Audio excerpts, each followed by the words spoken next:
Hello everyone, welcome to Ashish coaching classes. तो आज हम लोग पढ़ेंगे बुद्धिज्म के बारे में इन डिटेल। पूरा बुद्धिज्म को देखेंगे, उन लोगों की जो स्पिरिचुअल रिचुअल्स हैं उन सभी चीज़ों के बारे में आज हम लोग डिटेल में देखेंगे। तो हम लोग स्टार्ट करते हैं बुद्धिज्म के बारे में।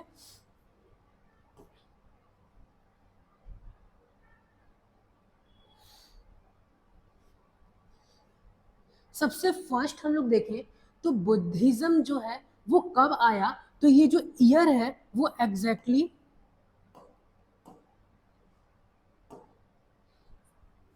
इन 563 बीसी। इस ईयर में जो बुद्धिज्म धर्म है वो एमर्ज हुआ। और इसको किसने एमर्ज करवाया, तो इसको इनका नाम है सिद्धार्थ गौतम। सिद्धार्थ गौतम ने बुद्धिज्म धर्म को एमर्ज किया। सबसे पहले आया ये in the 563 BC. Buddhism began in India during late 500 BC from the teaching of a prince named Siddhartha Gautam. ये जो टीचिंग्स सिद्धार्थ गौतम टीचिंग्स देते थे वहां से ये आया। Who later came to be known as a Gautam Buddha, जिसको बाद में गौतम बुद्ध के नाम से जाना गया। ये गौतम बुद्ध के नाम से बाद में जाना गया। मीनिंग एनलाइटमेंट, जिसका मतलब क्या होता है एनलाइटमेंट, जिनको पूरी नॉलेज की प्राप्ति हो जाती है, जिनको होल वर्ल्ड का जो भी स्पिरिचुअल से लेके सभी नॉलेज का ज्ञान हो जाता है, उसको बोलते हैं एनलाइटमेंट। इसके बाद देखें तो Buddhist celebrate and reverse the Buddha as an enlightenment human being. मतलब जो बुद्धिस्ट पीपल हैं वो जो गौतम बुद्ध हैं उसको सेलिब्रेट करते हैं एज एन एनलाइटमेंट ह्यूमन। वो जिनको नॉलेज की प्राप्ति हो गई है ऐसे रूप में देखते हैं, न कि किसी गॉड के अवतार में देखा जाता है। Rather than as a god of incarnation of the god, मतलब किसी गॉड के अवतार नहीं माना जाता इनको इनके नॉलेज के लिए जाना जाता है। The main source of the faith and practice of Buddhist is धर्म। अब इनका जो मेन फेथ और प्रैक्टिस क्या है वो है धर्म। धर्म का मतलब क्या, the teaching of the Buddha. धर्म में जो भी बुद्धा ने टीचिंग्स दिए हैं, जो लोगों को दिया, उसके बारे में डिस्क्रिप्शंस हैं।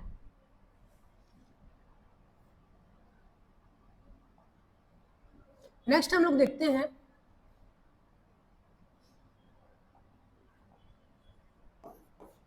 Most Buddhists believe in the found four noble truth and the following eightfold path। मतलब जो बुद्धिस्ट लोग हैं वो किस चीज में बिलीव करते हैं, तो वो फोर नोबल ट्रूथ में बिलीव करते हैं और एट फोल्ड जो पाथ है, जिस राह में चलने को गौतम बुद्ध ने बोला था, उसको उन लोग बिलीव करते हैं। तो वो क्या है फोर नोबल ट्रूथ, वो हम लोग देखेंगे। And the teachings governing their own particular संघ कम्युनिटी, और जो भी उनके पर्टिकुलर संघ में टीचिंग्स होती है उनमें बिलीव करते हैं। while there are different tradition with Buddhism, the central teaching of Buddhism, जो मेन टीचिंग है बुद्धिज्म का या गौतम बुद्ध का, वो क्या है, शाक्य मुनि। ये जो शाक्य मुनि है ये पूरे पीपल के द्वारा शेयर किया जाता है, सबको शेयर किया जाता है, जिसमें क्या है, nothing in the world is permanent. इस वर्ल्ड में कोई भी चीज परमानेंट नहीं है। कोई भी चीज देखें तो वो परमानेंट नहीं है, वो टेम्पररी है। Everyone is influenced by the past action. मतलब जो भी हम लोग के साथ होता है वो कर्म पे डिपेंड करता है। हम लोग ने पास्ट में क्या एक्शन किया था उसके ऊपर डिपेंड करता है। तो everyone is influenced by the past action. उसने पास्ट में क्या कर्म किए हैं, अच्छे कर्म किए हैं या बुरे कर्म किए हैं, उसके ऊपर हम लोग का करंट जो प्रेजेंट है वो डिपेंड करता है। नेक्स्ट देखिए तो रीकार्नेशन और द रीबर्थ कैन अकर। अब बुद्धिस्ट में ये बिलीव किया जाता था अकॉर्डिंग टू शाक्य मुनि, जो रीबर्थ है, रीकार्नेशन या फिर रीबर्थ है, वो पॉसिबल है, वो होता है in human form. Animal form वो किसी में भी हो सकता है, या तो एनिमल में, या तो ह्यूमन में, या तो घोस्ट में, ब्लिसफुल, अब या तो ब्लिसफुल स्टेट निर्वाणा, और या फिर स्टेट ऑफ वो, या फिर स्ट्रेसफुल जो स्टेट है उसमें भी हो सकता है। Belief about rebirth can vary according to the particular tradition and community. मतलब ये जो रीबर्थ का ट्रेडिशन है वो वेरी करता है डिफरेंट कम्युनिटीज में। बुद्धिस्ट में भी अलग अलग कम्युनिटीज है, तो उन लोग में वो वेरी करता है।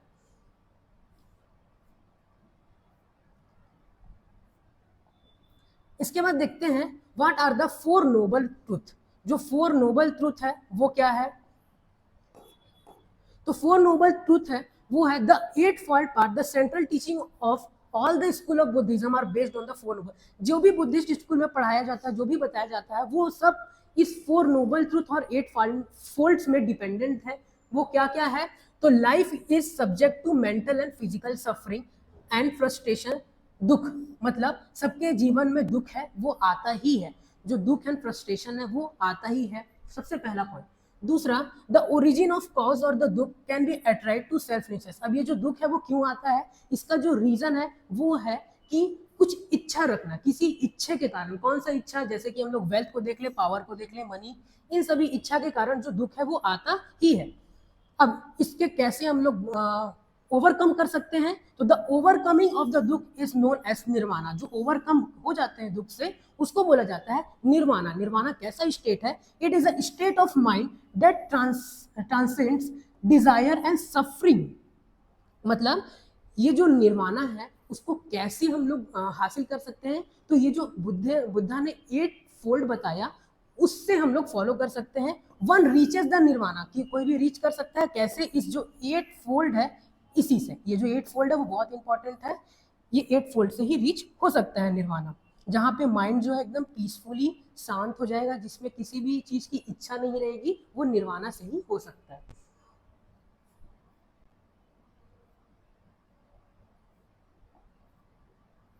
इसके बाद देखते हैं द 8 फोल्ड। 8 फोल्ड में क्या क्या है,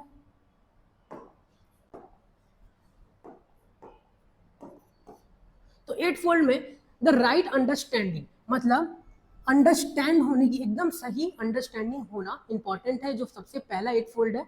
knowledge that are the fold noble truth led to the overcoming दुख, मतलब दुख को कैसे खत्म कर सकते हैं, जो 4 नोबल ट्रूथ है उसकी नॉलेज से, तो उसको अंडरस्टैंड करना बहुत ज्यादा इंपॉर्टेंट है। सेकंड जो राइट फोल्ड है वो है राइट थॉट, मतलब जो सोच है, थॉट है, वो हमेशा जेन्युइन होनी चाहिए, वो हमेशा सही होनी चाहिए। A genuine wish to break free from desire, मतलब कोई भी चीज की एकदम ज्यादा वेल्थ पावर की इच्छा नहीं होनी चाहिए। Next, right to speech. Speech भी बहुत ज्यादा इंपॉर्टेंट है, कब क्या बोलना है, तो controlling one's speech so that it does not harm other, अपने स्पीच को एकदम ज्यादा कंट्रोल करना चाहिए कि हम लोग की बातों से किसी को ठेस ना पहुंचे। इसके बाद Buddhist will avoid lying and gossip, जो लाइंग है, झूठ बोलना और गॉसिप करना, ये बुद्धिस्ट लोग क्या करते हैं, दे अवॉइड, मतलब वो नहीं बोलते हैं। इसके बाद राइट एक्शन, जो एक्शन है वो भी बहुत ज्यादा इंपॉर्टेंट है। Avoiding actions that are harmful to one less, किसी को जिससे हार्म हो वो एक्शन बहुत एकदम ज्यादा अवॉइड करना चाहिए। और एनी अदर लिविंग क्रिएचर, या फिर किसी लिविंग क्रिएचर को हार्म करना, ये सब नहीं करना चाहिए। नेक्स्ट जो 5th 8 फोल्ड है वो है राइट लाइवलीहुड, मतलब जीना, कैसे जीना चाहिए वो भी इंपॉर्टेंट है। Earning a living is a way that does not cause harm, मतलब ऐसे जीना चाहिए जिससे किसी अदर्स को हार्म ना हो। This involve avoiding professions that create और डिस्ट्रीब्यूट वेपन्स, वेपन्स की डिस्ट्रीब्यूशन वगैरह नहीं होना चाहिए। दैट प्रमोट्स इंटॉक्सिकेशन, कोई भी टॉक्सिकेशन इसमें इन्वॉल्व नहीं होना चाहिए। या फिर कोई भी एनिमल को हार्म नहीं करना चाहिए according to the right livelihood, कोई भी हम लोग को रॉन्ग एक्शन या फिर गलत ढंग से नहीं जीना चाहिए। इसके बाद right to effort. Effort, right to effort में क्या है, paying attention continuously to one's lifestyle, जो एफर्ट है वो हम लोग को सही जगह पे लगाना चाहिए, जो भी एफर्ट्स लगाना है वो सही जगह में बिना किसी को हार्म किए लगाना चाहिए। इसका है ये paying attention continuously to one's lifestyle, अपने ही लाइफ स्टाइल में कंटिन्यूअसली हम लोग को फोकस रहना चाहिए, ना कि दूसरे के बारे में सोचना चाहिए कि ऐसा इसका लाइफ स्टाइल है एक्सेट्रा। इसके बाद देखिए राइट माइंडफुलनेस। राइट माइंडफुलनेस क्या है, it constant awareness about the effect of one's action. Right mindfulness मतलब ये जो सोचने की माइंड की क्षमता है, ये बताती है about the effect of one's action, किसी के पर्टिकुलर के एक्शन के कॉन्सिक्वेंसेस को ये डिराइव करती है, ये बताती है। So as to avoid causing harm, मतलब किसी को हार्म ना पहुंचे, इसलिए ये जो माइंडफुलनेस है, राइट माइंडफुलनेस होना बहुत ज्यादा इंपॉर्टेंट है। इसके बाद जो concentration power, right to concentration, हम लोग को जो कंसंट्रेशन है वो एकदम राइट होना चाहिए। इसमें क्या, attaining sincerity by cultivating the mind through meditation, ये कैसे हो सकता है, जो कंसंट्रेशन है उसको कैसे गेन कर सकते हैं, थ्रू द मेडिटेशन, मेडिटेशन से गेन किया जा सकता है। ये था जो बुद्धा ने 8 फोल्ड दिए थे, 8 राइट फोल्ड, ये सब थे। इसके बाद हम लोग देखेंगे स्कूल्स ऑफ बुद्धिज्म। अब जो स्कूल्स है बुद्धिस्ट स्कूल में, वो क्या क्या लॉस को फॉलो करते हैं वो देखते हैं, डिस्क्राइब करते हैं। The differences between the school of Buddhism rest on the emphasis they place on a particular aspect of the teaching and the interpretation of rules governing the conduct of the Sangh Buddhist spiritual community. मतलब इनके जो जो schools हैं उसमें जो भी ये Buddhist community है, बुद्धिस्ट स्पिरिचुअल कम्युनिटी, इसके अकॉर्डिंग जो नॉलेज है वो दिया जाता है, वो पूरा डिपेंड करता है ऑन द जो 4 नोबल ट्रूथ है बुद्धास के एंड जो 8 राइट फोल्ड है उसके ऊपर ही बेस्ड होता है।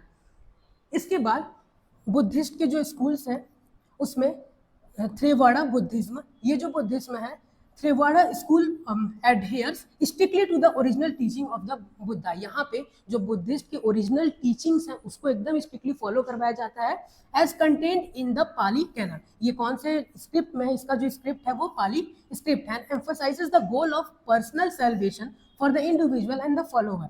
The importance of the community of monks is also characteristics of the Theravada tradition. Theravada जो है इसमें कौन कौन से आ जाते हैं बुद्धिस्ट, तो ये जो थाईलैंड के, बर्मा, श्रीलंका, कंबोडिया, इन सभी के आ जाते हैं। सेकंड देखें हम लोग तो महायाना बुद्धिज्म। महायाना बुद्धिज्म में कौन है,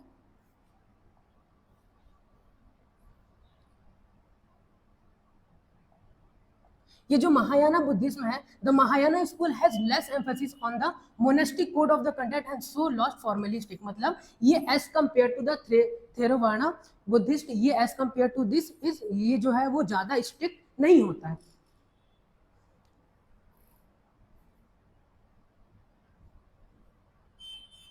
इसके बाद the emphasis on the importance of the becoming a Buddha for the salvation of living beings. एक है नेक्स्ट ज़ेन बुद्धिज्म। जो ज़ेन बुद्धिज्म होते हैं ये पार्ट है ऑफ द महायाना बुद्धिज्म, ये महायाना बुद्धिज्म का पार्ट है। Strongly emphasises the practice of meditation. इसमें जो है वो मेडिटेशन को इंक्लूड किया गया है, जो टीचिंग्स है उसमें मेडिटेशन इंक्लूडेड है।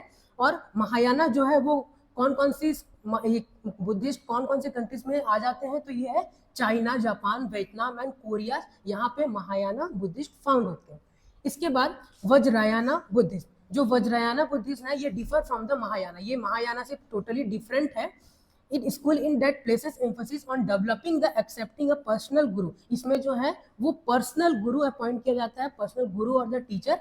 इसमें जो है मेडिटेशन भी इंक्लूडेड है, स्पेशल सेइंग नोन एज मंत्र, और इसमें जो मंत्र है वो भी इंक्लूडेड है और इसको चैंट्स किया जाते हैं।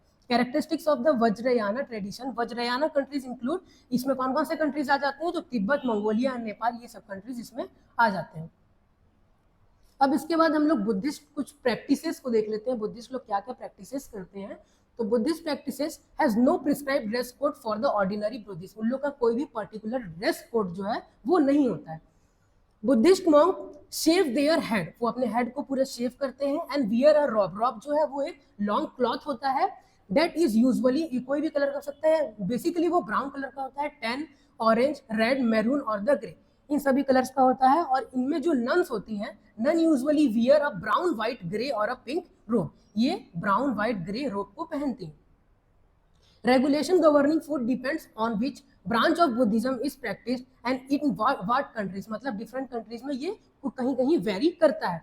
ये जो मीट और फिश का जो ईट है, मतलब इसको एज अ फूड कंज्यूम करना, वो थेरावाड़ा एंड महायाना ट्रेडिशन में ये एकदम इलीगल है, because it is considered is a bad karma, क्योंकि ये बैड कर्म माना जाता है। Since animals can be reincarnated as humans and vice versa, मतलब इसके अकॉर्डिंग जो एनिमल्स हैं उनका भी रीबर्थ होता है, उनका भी पुनर्जन्म होता है, और वो भी ह्यूमंस में कन्वर्ट होते हैं, वो भी ह्यूमंस बनते हैं। Buddhist monks fast from all food on the new and full moon on each lunar month, वो अपने फास्ट भी रखते हैं। Buddhist generally abstain from altering substances such as, वो अल्कोहल और ड्रग्स का कंज्यूम नहीं करते हैं। इसके बाद देखते हैं place and style of worship, वो कहाँ पे वर्कशिप करते हैं, कैसे वर्कशिप करते हैं, उसको डिस्क्राइब करते हैं। The main place of worship for a Buddhist is temple, वो कहाँ पे वर्कशिप करते हैं, टेम्पल में। Which often include a shrine and a statue of Buddha on festival days, वो फेस्टिवल डेज में ज्यादातर करते हैं। Buddhist make offering of flowers, light, candles and incense in front of statue, statue के सामने फ्लावर्स हो गया, अगरबत्ती हो गया, इन सभी को उन लोग दिखाते हैं। एंड परफॉर्म मेडिटेशन, और उन लोग मेडिटेशन भी करते हैं। Worship is commonly in the form of chanting, वो जो मंत्र होते हैं उनको चैंट करते हैं। बुद्धा टीचिंग मेडिटेशन एंड मंत्र, ये जो मंत्र है उन लोग पढ़ते हैं। अब बुद्धिस्ट फेस्टिवल एंड सेलिब्रेशंस के बारे में हम लोग देखते हैं, उन लोग कौन कौन से फेस्टिवल्स को फेस्टिवल उन लोग सेलिब्रेट करते हैं।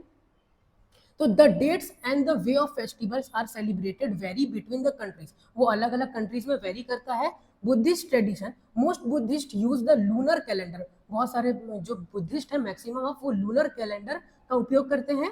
Buddha day is considered to be the most important festival of the Buddhist year, जो बुद्धा डे है वो सबसे इंपॉर्टेंट होता है बुद्धिस्ट में, बुद्धिस्ट ईयर में। Buddha day commemorates the birth and enlightenment of the Buddha in Mahayana Buddhist, जो महायाना बुद्धिस्ट है उसके अकॉर्डिंग ये डे क्यों सेलिब्रेट किया जाता है, तो ये डे जब बुद्धा को एनलाइटमेंट की प्राप्ति हुई थी, नॉलेज की प्राप्ति हुई थी, तब ये डे को सेलिब्रेट किया जाता है। In Theravada countries the Buddha day is also known as Vesak day, इसको वेसाक डे भी बोला जाता है। And it celebrated the birth enlightenment and the death of the Buddha, इसमें जो बुद्धा के जन्म है, एनलाइटमेंट है, इन सबको सेलिब्रेट किया जाता है। It is primarily celebrated with the bathing of Buddha, इसमें क्या किया जाता है, तो जो बुद्धा की जो स्टैचू है उसको बाथ करवाया जाता है थ्रू द वाटर। इसके बाद डांसिंग ड्रैगन लालटेन made out of paper and releasing caged birds and making origami papers, crane decoration and other ways which Vesak day is celebrated, ये उन लोग क्या क्या परफॉर्म करते हैं ऑन द वैशाख डे, ये उसके डिस्क्रिप्शन है कुछ। उसके बाद नेक्स्ट है धर्म डे, धर्म डे है, इसको असल हा पूजा डे भी बोला जाता है। It is often celebrated with reading from Buddhist scriptures providing an opportunity to reflect on their content collectively ritual celebrations in ceremonial manner, इसमें जो भी बुद्धा की रिचुअल सेलिब्रेशंस है, जो भी टीचिंग्स है उसको फॉलो किया जाता है, उसको पढ़ा जाता है, जो धर्म डे। और नेक्स्ट जो है वो है संघ डे, संघ डे है, इसको मघ पूजा डे भी बोला जाता है। It is the second most important है ये Buddhist festival and celebrate the community of the follower of the teachings. Next है जो संघ स्पेशली इंक्लूड, इसमें क्या इंक्लूडेड है, those who have left home, जिन जो बुद्धिस्ट ने अपने घर को छोड़ दिया है, टू फॉलो द स्पिरिचुअल, और उन्होंने स्पिरिचुअल लाइफ को फॉलो किया है, उसके लिए मनाया जाता है ये जो संघ डे है। But can be include lay followers of the teachings of Buddha. Sangha day has become a prominent festival among western Buddhist, एकदम प्रोमिनेंट फेस्टिवल है बुद्धिस्ट कंट्रीज में। And it is consider a tradition time for the exchange of gift, इसमें जो Buddhist people है वो एक दूसरे को गिफ्ट भी एक्सचेंज करते हैं। नेक्स्ट है विजिटिंग अ बुद्धिस्ट टेम्पल, अब जो बुद्धिस्ट टेम्पल्स हैं उसमें विजिट करने से पहले कुछ रूल्स हैं, क्या रूल्स हैं, तो सबसे पहला रिमूव योर शूज, अपने शूज को निकाल देना चाहिए। Do not go to the shrine, do not bring meat और the fish products in the temple, ये सब हम लोग को नहीं करना चाहिए। इसके बाद हम लोग इनकी जो गौतम बुद्ध है उनकी लाइफ को थोड़ा सा देखें।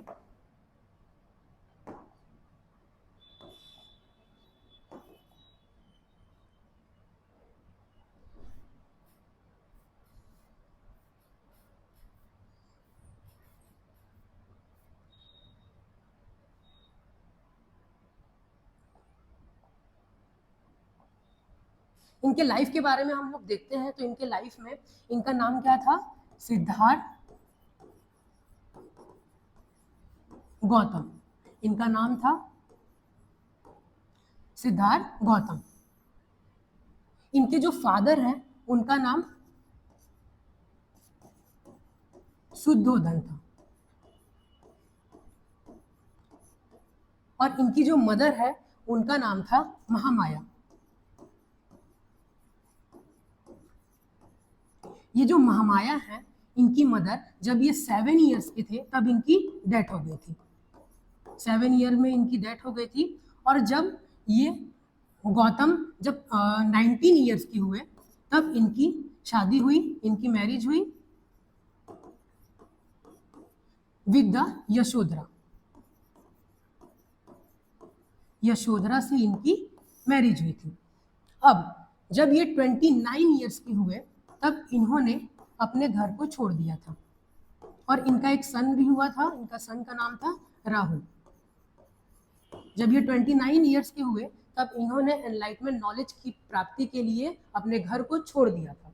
अब इसके बाद जब 7 years in search of knowledge, वो 7 ईयर तक मेडिटेशन और नॉलेज को सर्च किए, तब उनको ज्ञान की प्राप्ति हुई, एनलाइटमेंट की उनको प्राप्ति हुई। कहाँ पे हुई? तो जो बोधि ट्री है गया में, वहां पे हुई, बोधि ट्री में। ये जो बोधि ट्री है ये कहाँ पे है? बोध गया, जो कि बिहार में पड़ता है। इसके बाद हम लोग देखें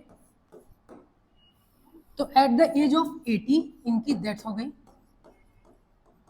80 ईयर्स में इनकी डेथ हो गई। और कहाँ पे हुई थी? तो ये कुशीनारा जो कि कहाँ पे है? यूपी में। यूपी में इनकी डेथ हो गई थी। और इनकी बर्थ प्लेस की बात करें तो बर्थ प्लेस इनका कपिल वस्तु था, लुम्बिनी के फॉरेस्ट में,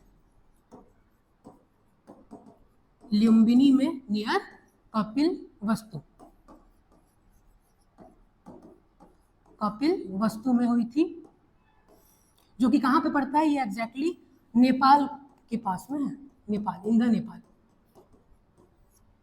तो ये था इनकी कुछ लाइफ के बारे में, जो भी लाइफ डिस्क्रिप्शन था इसके बारे में। तो होप यू, अगर आप लोगों को ये वीडियो पसंद आया है तो लाइक करें और सब्सक्राइब करें। Thank you.